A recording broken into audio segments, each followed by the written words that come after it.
అందరికీ నమస్కారం అండి. నా పేరు కృష్ణదీప్తి. మా ఛానల్కి మీకు అందరికీ స్వాగతం. కల్పనాదేవి కలం పేరుతోటి గాయత్రీదేవి గారు రచించినటువంటి జ్ఞానోదయం నవల 2వ భాగాన్ని చదువుతున్నాను. కాలేజీలో జరిగిన అన్ని విషయాలు, కృష్ణ చైతన్య ముఖ్యంగా చెప్పినటువంటి మాటలు అన్నీ గుర్తొచ్చి ఏం చేయాలో తెలియక మంచం మీద వాలిపోయింది రాధిక. అంతలో నాంచారమ్మ వచ్చి, అమ్మాయి గారు అలా ఉన్నారేమిటండి అని అడిగింది. తలనొప్పిగా ఉంది నాంచారి. అమ్మగారు ఎక్కడున్నారు అంది రాధిక. పేషెంట్స్ని చూస్తున్నారమ్మా, ఈ కాఫీ తాగండి, మాత్ర పట్టుకొస్తాను అని వెళ్ళింది. మాత్ర వేసుకుని ఆ కాఫీని తాగి పడుకుంది. దాదాపు సమయం 10 అవుతూ ఉండగా వచ్చిన సుచిత్రాదేవి, రాధి అదేంరా అలా ఉన్నావు? అప్పుడే కాలేజీ సరదా తీరిపోయిందా, లేక నిన్నెవరైనా ఆటలు పట్టించారా అంది వచ్చి పక్కన కూర్చుని నవ్వుతూ తల మీద చెయ్యి వేసి. అమ్మగారు అంది ఆవిడ చెయ్యి పట్టుకొని. చెప్పరా తల్లిగా, నా దగ్గర మొహమాటం దేనికి అంది నవ్వుతూ. నేను నేను మరేమోనండి, నేను. చెప్పు తల్లి, ఏంటి, ఏం కావాలి? నేనింక కాలేజీకి వెళ్ళనమ్మా అనేసింది గబాల్న రాధిక. ఏయ్ రాధి, జోక్ చేస్తున్నావా ఆశ్చర్యంగా అడిగింది ఆవిడ. కాదమ్మా, కాలేజీ అంటేనే భయం వేస్తోంది. ర్యాగింగ్కైనా ఇంత భయం ఉండదు. కానీ అమ్మా, ఇది ఇది ఇది నా జీవితానికి సంబంధించిన సమస్య అమ్మా. నేను ఇంట్లో ఉండే డిగ్రీని పూర్తి చేసుకుంటాను, కానీ ఇక కాలేజీకి మాత్రం వెళ్ళనమ్మా, నా వల్ల కాదు అంది చప్పున ఆవిడ ఒడిలో మొహాన్ని దాచుకుంటూ రాధిక. మూసిన కళ్ళల్లో కృష్ణ చైతన్య మూర్తి కదిలి భయం అంటే ఏమిటో ఎరుగని రాధిక శరీరం ఉండి ఉండి జల్లుమంటోంది. అది గుర్తించిన ఆవిడ రాధికను చంటిపాపలాగా లేవనెత్తి అక్కున చేర్చుకుని తలా వీపు నిమురుతూ అక్కడ జరిగినదంతా రాధిక వల్ల తెలుసుకుని విస్మయ చక్తురాలు అయ్యింది. చాలాసేపటికి తెప్పరిల్లి రాధిక చేత కాస్త మజ్జిగ అన్నం తినిపించి పడుకోబెట్టి భర్త గదిలోకి వెళ్ళింది సుచిత్రాదేవి. భోజనం అయ్యాక పడకలు చేరాక చెప్పింది విషయాన్ని మెల్లగా. అయితే ఏం చేయమంటావు? నిన్న మొన్నటి వరకు ఆ కాలేజీ చుట్టూ సీటు కోసం తిరిగి ఈవేళ మళ్ళీ టీసీ కోసం తిరగాల? నీ కూతురు ముచ్చట్లు బాగానే ఉన్నాయి, కానీ ఈ తిరగడానికి నాకు సరదా తీరిపోతుంది. ఈ సంవత్సరమే నేను ఇక్కడ జాయిన్ అయ్యాను, సెలవులు లేవు. నా కూతురికి కాలేజీ లైఫ్, ఆ అనుభవం కావాలి అని నన్ను తోమేసిన దానివి. ఇక ఇంత హఠాత్తుగా మళ్ళీ టీసీ తీసుకొచ్చేయమని ఎందుకంటున్నావు అంటూ పెద్ద కంఠంతో అరుస్తూ ఆవిడ మీద ఎగిరిపడ్డాడు సుదర్శనం. ఆయనకు ముందు ప్రతి విషయానికి కోపము చిరాకు వచ్చేస్తాయి. తర్వాత భార్య సంగతి అనుభవపూర్వకంగా తెలుసు కాబట్టి చల్లబడి లొంగి వస్తాడు. సుచిత్రాదేవి డబ్బు, పరపతి, పేరు, ప్రతిష్టలు, సంఘంలో ఉన్నటువంటి పలుకుబడి, గౌరవంగా ఉన్నటువంటి మనిషి. ఈ అన్నింటినీ మించినటువంటి సౌందర్యం ఆమె సొంతం. అందుకని మొదటి నుంచి ఆవిడ మాటకు తిరుగు ఉండదు. ముందు కస్సుబుస్సుమన్నా, తర్వాత ఆవిడ ప్రతి రాత్రి పక్కలోనికి రావాలి. కనుక చివరికి దాసోహం అనటం ఆయనకి బాగా అలవాటు. అందుకనే ఆయన చిరాకు పడగానే లేచి తన గదికి వచ్చేస్తుంది ఆవిడ. తర్వాత వచ్చి బతిమలాడుకుంటాడు. రోజులాగే ఆయన ఎగిరి పట్టంతో సుచిత్రాదేవి లేచి తన గదిలోకి వచ్చేసింది విసుగ్గా చూస్తూ. చిత్రా, అసలు ఏమైంది? నిన్నటిదాకా సరదా పడ్డ పిల్ల ఈవేళ ఒక్కరోజుకే కాలేజీకి వెళ్ళనని ఎందుకంటోంది? కారణం ఏమిటి? ఆ ప్రిన్సిపాల్ అడుగుతాడు కదా, ఏమని చెప్పను అన్నాడు వచ్చి భార్య పక్కన మంచం మీద కూర్చుని ఆవిడను మీదకు లాక్కుంటూ. సుచిత్రాదేవి విషయాన్ని తెలియజేసింది. ఈ కాలేజీలో సీట్ ఇవ్వటం వరకే నాకు చేతనైన పని. టీసీ ఇవ్వాలంటే నా వలన అయ్యేది కాదు. దానికి ఆ కృష్ణ చైతన్య పర్మిషన్ కావాలి. జెంట్స్కి అయితే అతను పెద్దగా పట్టించుకోడు, లేడీస్కి మాత్రం అతన్నే అడగాలి. మీ అమ్మాయి నిన్న జాయిన్ అయ్యి ఈవేళ టీసీ కావాలంటే కుదరదు. అంతకీ కావాలంటే మీరు వెళ్ళి కృష్ణ చైతన్యను కలవండి. అతను ఓకే అంటే నా అభ్యంతరం ఏమీ ఉండదు అన్నాడు ప్రిన్సిపాల్ తన అసమర్థతను ఆయన ముందు భయం లేకుండా బయటపెడుతూ. ఈ కృష్ణ చైతన్య ఎవరండి ఈ మధ్యన? అతనేమన్నా మినిస్టర్ గారి అబ్బాయా, రౌడీ గారి బామర్దా? ప్రిన్సిపాల్గా మీకు లేని హక్కు అతనికి ఎలా వచ్చింది అన్నాడు సుదర్శనం తన ధోరణిలో కంటిన్యూ అయిపోతూ. ఆ రెండూ కాదు, కానీ అంతకంటే పవర్ఫుల్ పర్సనాలిటీ. మన దేశం లాంటి దేశాలను నిలబెట్టి 100 దేశాల్ని కొనగల సంపన్నుడండి. అతనితోటి పేచి తెచ్చుకోవటానికి మంత్రులే వణికిపోతారు. మేమో లెక్క చెప్పండి. అతని హోదా, అధికారము, అతని పరపతి మనం తూచగలిగేవి కావు. మీరు వెళ్ళి మా అమ్మాయి ఇక్కడ చదవనంటోంది, భయపడుతోంది అని చెప్పేయండి. ఆ తర్వాత అతను జాలిపడి టీసీ ఇచ్చేయమంటే నేను ఇచ్చేస్తాను. కానీ మీ శ్రేయస్సుని కోరి ఒక్క ముక్క చెబుతున్నాను, నోరు కంట్రోల్లో పెట్టుకోండి. వచ్చిన పని సానుకూలం అవుతుంది. ఒక్క చూపుతో దేశాలను పాలించగలిగినటువంటి నేర్పరి ముందు మనం తలవంచక తప్పదు. అతని తండ్రి రాజా ఆనంద చంద్రవర్మ, కృష్ణాపురం జమీందార్ గారు. మన దేశానికి స్వాతంత్ర్యం వచ్చినా కృష్ణాపురం ఇంకా అస్వతంత్రంగానే బతుకుతోంది. దానికి రాజు ఆయన యువరాజు కృష్ణ చైతన్య. క్లీనర్ మొదలు ప్రధాని వరకు ఆయన చేతిలోనే ఉన్నారు అని హితోపదేశం చేశాడు ఆయన స్వానుభవంతో. బయటకు వచ్చి కనుక్కుంటే కృష్ణ చైతన్య ఇంకా రాలేదని తెలిసింది. ఆయన గ్రౌండ్లోనికి వచ్చేసరికి ఓ స్టూడెంట్ వచ్చి మిమ్మల్ని రాజేంద్ర ప్రసాద్ రమ్మంటున్నాడు అని చెప్పాడు. అతని వెంట గేటు బయట ఉన్న తెల్లని రాజహంస లాంటి కారు దగ్గరకు వెళ్ళాడు సుదర్శనం. Car door తెరుచుకుంది. తెల్లని చెయ్యి వచ్చి ఆహ్వానించడంతో ఆశ్చర్యంగా కారు ఎక్కాడు సుదర్శనం. నమస్తే sir, welcome. I am Rajendra Prasad, glad to meet you అన్నాడు చెయ్యి చాపి విష్ చేస్తూ రాజేంద్ర, సుదర్శనంతో మర్యాద మన్ననను చూపిస్తూ. ఆహా, I am Sudarshanam, glad to see you అన్నాడు ఆయన రాజేంద్ర ప్రసాద్ని పరిశీలిస్తూ. మీరు రాధిక తండ్రి కదూ అన్నాడు రాజేంద్ర ప్రసాద్. రాధిక మా కన్నబిడ్డ కాదు అన్నారు ఆయన అయిష్టంగానే. ఐ నో సార్, టీసీ కోసమేగా వచ్చారు మీరు నవ్వుతూ అడిగాడు. మీకెలా తెలుసు? ఆయన ఆశ్చర్యాన్ని నటించాడు. అదే మా స్పెషాలిటీ. ఈ విషయంలో మాత్రం నేను కృష్ణ చైతన్యనే సమర్థిస్తాను. ఎందుకంటే మీ అమ్మాయి ఇక్కడికి చదువుకోవడానికి వచ్చింది. చదువుకోనివ్వండి, మధ్యలో మానేయటం ఎందుకు? ఇక్కడ ఆమెకు వచ్చిన అసౌకర్యం ఏముంది చెప్పండి అన్నాడు రాజేంద్ర ప్రసాద్. ఆ కృష్ణ చైతన్య రాధిక తన స్వంతం అన్నట్టుగా మాట్లాడాడట. ఆ పిల్ల చదువుకోవటానికే వచ్చింది, కానీ ప్రేమ పాఠాలు కావుగా. దాని జీవితం దానిది. శాసించడానికి అతనెవరు? బలవంతంతో సాధించగలడా? అసలు ఏమనుకుంటున్నాడు అతను? ఏమిటతని ఉద్దేశం? కన్న తల్లిదండ్రులు లేకపోయినా పెంచిన వాళ్ళం మేము ఉన్నాం, దాని మీద తన అధికారం ఏమిటి అన్నాడు ఆయన కోపంగా. వస్తాడుగా, మొహం తగలేసి అడగండి. అడిగేవాళ్ళు లేక రెచ్చిపోతున్నాడు. అందరి మీద జులుం సాగిస్తే పడతారా ఏమిటి?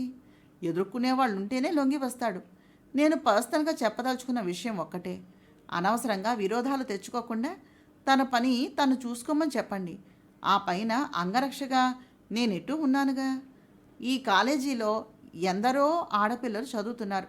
వాళ్ళంతా భయపడుతున్నారా? తనెందుకు భయపడాలి? ప్రతి మనిషికి వాక్ స్వాతంత్రం, వ్యక్తిగత స్వాతంత్రం ఉంటాయి కదండి. వాటిని కంట్రోల్ చేసే అధికారం కృష్ణ చైతన్య కాదు సరికదా, వాడిని పుట్టించిన వాడికి కూడా ఉండదు. ఆమె కరెక్ట్ అన్నాడు రాజేంద్ర ప్రసాద్. కరెక్టే అనుకో. సారీ అనుకోకండి అని చెప్పేసని అన్నాడు. మీరు కావాలని మన్నించవలసినటువంటి అవసరం లేదు సార్, కాబోయే అల్లుడే కదా, పర్వాలేదు అన్నాడు రాజేంద్ర ప్రసాద్ చిరునవ్వుతో. What do you mean? Sudarshanam గారి కళ్ళు పెద్దవయ్యాయి. మీ అమ్మాయి ఇష్టపడితే నేను ఆమెను పెళ్లి చేసుకుంటాను సార్. ఈ విషయం తనతోనే చెప్పాలనుకున్నాను, కానీ కుదరలేదు. అందుకే మిమ్మల్ని భయపడవద్దని చెప్తున్నాను. నేను జమీందార్ రఘుదేవరాజా గారి మనవడిని అని చెప్తూ ఉండగానే ఇంతలో టకటకమని గుర్రపు డెక్కల చప్పుడు అవుతూ ఉండగా కృష్ణ చైతన్య గుర్రపు కోచు వచ్చి అక్కడ ఆగింది. అదిగో వచ్చినట్టుగా ఉన్నాడు, వెళ్ళండి, భయపడకండి. 4 మాటలు దులిపేయండి. మా అమ్మాయిని రాజేంద్ర ప్రసాద్కి ఇచ్చి చేస్తామని చెప్పేయండి. తన ఇష్టం వచ్చినట్టుగా అధికారాన్ని చెలాయిస్తే పోలీస్ రిపోర్ట్ ఇస్తామని చెప్పండి. మీ వెనక నేనుంటాను, ఓకే అన్నాడు రాజేంద్ర ప్రసాద్. సార్, మిమ్మల్ని యువరాజా వారు పిలుస్తున్నారు అని చెప్పాడు వీరన్న. గుర్రపు కోచ్ వాళ్ళ కారు దిగిన సుదర్శనం దగ్గరకు మర్యాదగా వచ్చి నిలబడి అతని వెంట గుర్రపు కోచ్ దగ్గరకు వచ్చి ఆ గుర్రపు కోచ్ వైభవానికి దిగ్భ్రాంతుడైపోయాడు.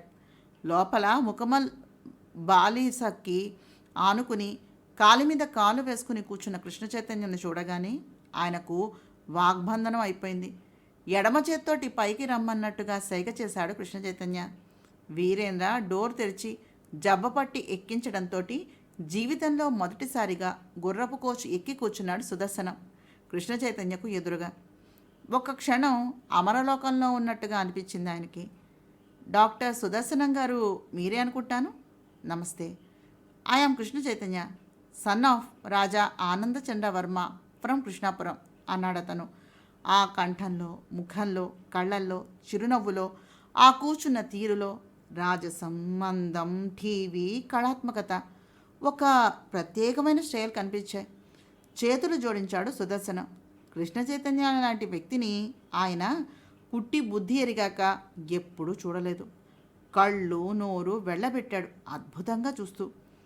మీరేం మాట్లాడాలని వచ్చారో నాకు తెలుసు, కానీ ఐఎమ్ సారీ సార్. ఇక రాధిక మీ మనిషి కాదు, నా మనిషి. అనవసరంగా నాతో గొడవ పడి ఆయాసం కొద్దిని తెచ్చుకోకండి. మీరు ఆ పిల్లకు కన్న తండ్రి కాదు, పెంచిన తండ్రి. అందుకు మిమ్మల్ని ఎప్పుడూ గౌరవిస్తాను. నా ఇష్టానికి విరుద్ధంగా జరిగితే మాత్రం నేను అసలు క్షమించలేనండి. మీరు ఇన్నాళ్ళు పెంచారు. ఇక మీ బాధ్యత ఆ అమ్మాయికి పెళ్లి చేసి పంపించడమే. ఆ పిల్లని నాకే సమర్పించాను అని మీరు అనుకుంటే సమస్య ఉండదు. నా కంట పడని క్రితం ఆమె ఎవరో నాకు తెలీదు. నా కంట పడ్డాక ఆమె కేవలం నా స్వంతం. కాదనే శక్తి ఆ భగవంతునికి కూడా లేదు. నేను మీ అమ్మాయిని వాసన చూసి వదిలేస్తానేమోనని భయపడకండి. నా గుండెల్లో ప్రతిష్ఠించి పూజించుకుంటాను. మీకు కావాలంటే కన్యాశుల్కం ఇచ్చి కొనుక్కుంటాను. నువ్వు దాన్ని ఇష్టపడితే చాలా, అది నేను ఇష్టపడద్దా అని మీరు అంటారేమో. ఏ యుగంలోనైనా రాధ కృష్ణుడినే వరిస్తుంది, కోరుకుంటుంది, తప్పిస్తుంది. నేను చెప్పినట్టుగా ఆమె వింటే తనంత తాను నన్ను కోరుకునే వరకు ముట్టుకోను. తద్భిన్నంగా కనుక జరిగితే మాత్రం నా చేతుల్లో ఆమెకు బలాత్కారం తప్పదు. కొన్నాళ్ళు అంటే ఆ పిల్ల చదువుకోవాలనే సరదా తీరేంత వరకు మీ దగ్గర ఉండనివ్వండి. ఈలోగా ఆమెను మానసికంగా నేను జయిస్తాను. అప్పుడు మీకు భయం కూడా ఉండదు. నన్ను కాదని ఆమెను మీరు కాలేజీ మాన్పించినా, లేక ఇంకో సంబంధాన్ని చూసి పెళ్లి చెయ్యాలి అనుకున్నా మర్యాద దక్కదండి. ఇక నుంచి ప్రతి క్షణం మీ మీద నిఘా ఉంటుంది. మీరు ఇంటికి వెళ్ళాక మీ అమ్మాయితోటి ఈ విషయం చెప్పండి. రేపు కాలేజీకి తనంతట తానుగా రావాలి, లేకపోతే నేనొచ్చి తీసుకొస్తాను. అదేమాత్రం ఆమెకు మంచిది కాదు. ఎంతవరకు చదువుకోవాలనిపిస్తే అంతవరకు చదువుకోమనండి. పెళ్లి మాట తను తలపెట్టేంత వరకు నేను తనని స్వేచ్ఛగా, సుఖంగా, స్వతంత్రంగా, పవిత్రంగా వదిలేస్తాను. నన్నుగాక పరాయివాణ్ణి కోరుకున్నట్లయితే మాత్రం ఆ క్షణంలో కన్నెరికం తప్పదని చెప్పండి. తను నన్నేమనుకున్నా నా సర్వస్వం మాత్రం తనే. ఇక ఆమె లేనిదే ఈ కృష్ణ బతకడు. నాలా ప్రేమించే మగవాడు రాధకి ఈ విశ్వం అంతా గాలించినా దొరకడు. నా వల్ల ఎలాంటి ప్రమాదము రాకూడదు అనుకుంటే మామూలుగా వచ్చి చదువుకోమనండి. ఓకే. ఈ కృష్ణ చైతన్య రాక్షసుడు కావాలంటే మానం మీద ఆశ వదిలేసుకుంటే తన ఇష్టమని చెప్పండి. ఇంకా మీరు వెళ్ళవచ్చు అన్నాడు గంభీరంగా కృష్ణ చైతన్య. గుర్రపు కోచ్ యొక్క తలుపు తెరుచుకుంది. వీరన్న చేయి పట్టుకుని సుదర్శనం గారిని కిందకు దింపాడు. గుర్రపు కోచ్ ముందుకు సాగిపోయింది. అడకాలనుకున్నవి, చెప్పాలనుకున్నవి మర్చిపోయి అన్నీ కృష్ణ చైతన్య మాటలు మాత్రమే గుర్తుంచుకొని ఇంటి ముఖానికి పట్టాడు. మన్నాడు కొట్టుకునే గుండెలతోటి రాధిక కాలేజీ ప్రాంగణంలో అడుగు పెట్టేసరికి ఎదురు చూస్తున్నట్టుగా ఉన్న Rajendra Prasad, welcome Radhika, how are you అంటూ గ్రీట్ చేసి ఎర్ర గులాబీ పువ్వును ఇచ్చాడు. మౌనంగా అందుకుని వచ్చేసిన రాధిక, రాధా కమ్ బ్యాక్ అని వినిపించడంతో తల తిప్పి చూసింది. చెట్టుని ఆనుకుని నిలబడి ఉన్నాడు అక్కడ కృష్ణ చైతన్య. గతుక్కుమన్న రాధిక అడుగులో అడుగును వేసుకుంటూ వెళ్ళింది. కృష్ణ చైతన్య చెయ్యిని చాపాడు. చేతిలో ఉన్న గులాబీని అతనికి ఇచ్చేసింది. దాన్ని నలిపి కింద పడేసి బూటుకాలితోటి దానిని నుగ్గు నుగ్గుగా నలిపి ఒక గులాబీ బొకెను ఆమెకిస్తూ టేక్ ఇట్ అన్నాడు చిరునవ్వుతో. దాన్ని అందుకుంది రాధిక. ఇక వెళ్ళి బుద్ధిగా చదువుకో. నా మాట మన్నించి వచ్చినందుకు చాలా థ్యాంక్స్. దయ ఉంచి ఆ భయం తగ్గించుకొని నన్ను అర్థం చేసుకోవడానికి ప్రయత్నం చెయ్యి. వస్తాను అనేసి వెళ్ళిపోయాడు. అతను వెళ్ళిన అరగంటకి మనిషిగా మారి క్లాస్కి అటెండ్ అయింది. లంచ్ టైంలో, హలో రాధిక, ఏమిటి గొప్ప సంచలనాన్ని సృష్టించారు కాలేజీకి వస్తూనే, ఏమిటి విశేషాలు అని అడిగాడు తనంత తనుగా వచ్చి సంజీవి. అతని కళ్ళ నిండా ఆరాధన తొణికిసలాడుతూ ఉంది. మీరా, సంచలనాలను సృష్టించేది నేను కాదు, కృష్ణ చైతన్య. కాలేజీ మానేయాలనుకుని భంగపడ్డాను. ఏ క్షణంలో ఏం జరుగుతుందో అనే భయంతో ఈ బతుకు ఎన్నాళ్ళో బోధపడటం లేదండి అంటూ అంతా చెప్పేసింది. నేను ముందే చెప్పాను కదండి. అయినా కృష్ణ చైతన్య ఏదైనా చెప్పే చేస్తాడు. దొంగదారులు, దొడ్డిదారులు, కల్మషము, నటన, మాయమాటలు అతనికి తెలియనివి. డైరెక్ట్ అటాక్ని తట్టుకోవటం చాలా ఈజీ. కానీ చాప కింద నీరులా దొంగదెబ్బ తీసేవాళ్లను కనిపెట్టడం చాలా కష్టం అండి. భయపడక హాయిగా చదువుకోండి. మీ భవిష్యత్తు ఎవరితో ముడిపడి ఉందో చెప్పేవాడు ఆ దైవం. కాలం భగవత్ స్వరూపం.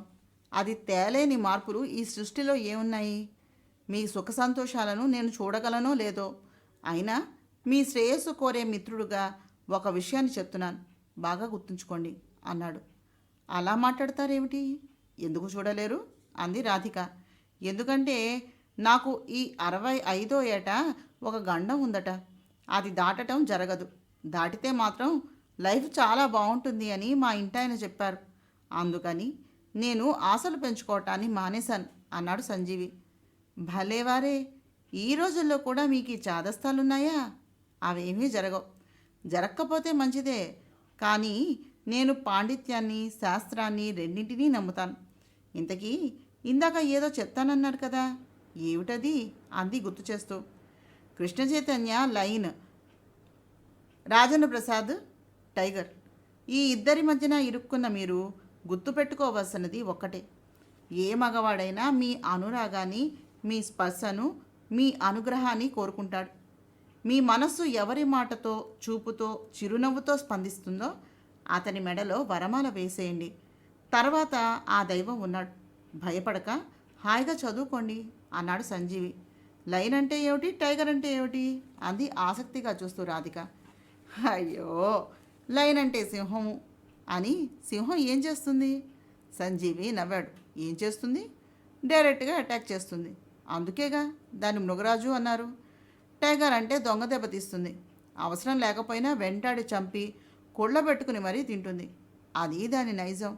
మనం ఎక్కువసేపు కలవటం, మాట్లాడుకోవటం మంచిది కాదు. ఓకేనా? బాయ్ అనేసి గబగబా వెళ్ళిపోయాడు సంజీవి. రాధిక కాలేజీ జీవితం ప్రారంభమయ్యి వారం రోజులు ప్రశాంతంగానే సాగిపోయాయి. ఈ వారం రోజుల్లో జరిగిన విశేషాలు 3. మొదటిది, రాధిక తర్వాత కాంట్రాక్టర్ కామేశ్వరరావు గారి అమ్మాయి, ఏకైక పుత్రిక రోజా అనే అమ్మాయి రాధిక క్లాస్లోనే జాయిన్ అయింది. 2, తహసీల్దార్ గారి అమ్మాయి శోభ కూడా అదే క్లాస్లో జాయిన్ అయింది. లైలా అప్పుడప్పుడు కనిపించి పలకరిస్తూ ఉంటుంది, కానీ ఎప్పుడు కలిసినా ఏదో ఒక న్యూస్ రాధిక చెవిన వేస్తుంది. ఆ న్యూస్లో చాలా భాగం కృష్ణ చైతన్యకు సంబంధించినవే ఉంటాయి. ఇక 3వది, రాధిక కాలేజీ జీవితంలోని అనుభవాలు. అవి రాజేంద్ర ప్రసాద్తోనూ కృష్ణ చైతన్యతోనూ కూడా జరిగినవి. రోజు రాధిక రాగానే గేటులోనే వెయిట్ చేసే రాజేంద్ర ప్రసాద్ ఎదురుగా వచ్చి, హలో రాధా, గుడ్ మార్నింగ్ అంటూ చిరునవ్వుతో పలకరించి గులాబీ పువ్వును అందిస్తాడు. ఇబ్బందిగా నవ్వి వచ్చేసేది. ఇంతలో కృష్ణ చైతన్య దగ్గర నుంచి ఇంకో పిలుపు వినిపించేది. అక్కడికి వెళ్ళగానే అతను రాధిక చేతిలో ఉన్న పువ్వును లాగి నలిపి పడేసి బూటుకాలతో తొక్కి స్వీట్ ప్యాకెట్టు, మల్లెపూల దండ ఇచ్చేవాడు. 2 రోజులు చూసి 3వ రోజు తనే రాజేంద్ర ప్రసాద్ ఇచ్చే గులాబీని కంటికి కనిపించిన అమ్మాయికి ఇచ్చేసేది. తర్వాత కృష్ణ చైతన్య ఇచ్చే స్వీట్స్, పువ్వులు క్లాస్ రూమ్లోకి తీసుకుని వచ్చి పువ్వులు రోజుకో అమ్మాయికిచ్చి స్వీట్స్ మాత్రం అందరికీ పంచేది. తను ముట్టుకునేది కాదు. ఓ రోజు లెక్చరర్ గారు రాధిక స్వీట్ తీసుకుంటూ, నీ బర్త్డేనా అమ్మా అన్నారు. నో సార్, నా పుట్టినరోజులు ఎప్పుడో నాకు తెలియవండి, ఇవి కృష్ణ చైతన్య ఇచ్చినవి అని చెప్పింది. అమ్మాయిలు రాధిక తనంతట తనే హలో అని పలకరించి పువ్వులిస్తూ ఉంటే థ్యాంక్స్ అనేసి ఆమె వెనక రకరకాలుగా మాట్లాడుకునేవారు. ఎంత పొగరో! కృష్ణ చైతన్య నాకమ్మా ఇస్తున్నాడని అందరికీ ఎలా ప్రదర్శనలు ఇస్తోందో అని ఒకరు, అసలు అంతటి మగవాడు స్వయంగా పువ్వులిస్తే సంతోషించడం మానేసి పంచిపెడుతుందెందుకు? అదేం మాయరోగం? సుఖపడ్డం చేతకాక అదే నాకు ఇస్తే కళ్ళకద్దుకుని తీసుకునేదాన్ని అని ఇంకొకరు. అసలు నాకు ఆ అదృష్టం ఎప్పుడా అని కళ్ళల్లో ఒత్తులు వేసుకుని ఎదురు చూస్తున్నాననుకో. కృష్ణ చైతన్య లవ్ లెటర్ రాయటం లేదు సరికదా, కన్ను కూడా కొట్టడం లేదు. దేనికైనా అదృష్టం ఉండాలమ్మా అని మరొకరు. అసలు కృష్ణ చైతన్య లవ్ లెటర్ ఎప్పుడూ ఎవరికీ రాయలేదు. నచ్చిన అమ్మాయి కనిపిస్తే విశ్రాంతి మందిరానికి ఫలానా రాత్రి రమ్మని కబురు పెడతాడు. అలా వెళ్ళిన అమ్మాయికి చీరలో నగలో డబ్బో ఏం కోరితే అది ఇచ్చి పంపేస్తాడు అంతే అంది లైలా, కృష్ణ చైతన్య గురించి బాగా తెలిసిన దానిలాగా. ఈ కాలేజీలో ఇంతమంది అమ్మాయిలు ఇంత నిర్భయంగా ఎలా ఉంటున్నారు? నాకు ఈ నిర్భయత్వం ఎందుకు రావటం లేదు అంది ఓసారి రాధిక. ఏ ఆడపిల్లైనా ఫస్ట్ నైట్కే భయపడుతుంది, సెకండ్ నైట్కి అంతా తెలిసిపోతుంది, పైగా చనువు కూడా ఏర్పడుతుంది కాబట్టి అంది నవ్వుతూ. అంటే ఈ కాలేజీలోని అమ్మాయిలంతా అంతా మాజీ ప్రియురాళ్లేననుకో అంది లైలా.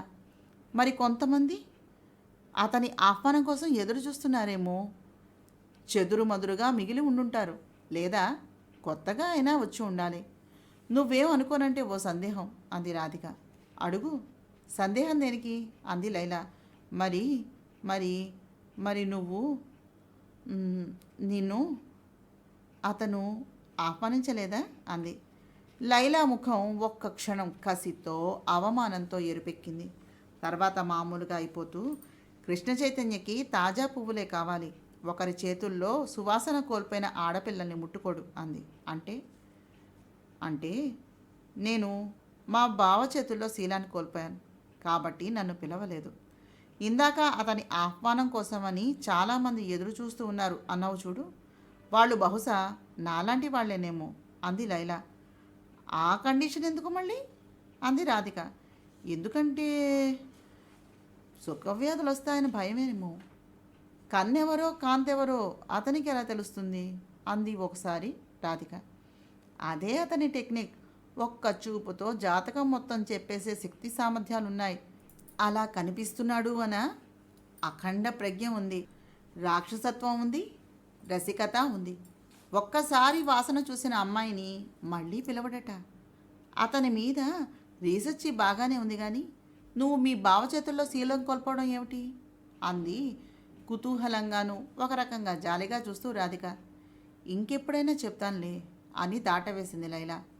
అతను బలవంతంగా చేర్చిన వాళ్ళు ఎవరైనా ఉన్నారా? కోకొల్లలు. అతనికి పెళ్ళయిందా? తెలీదు.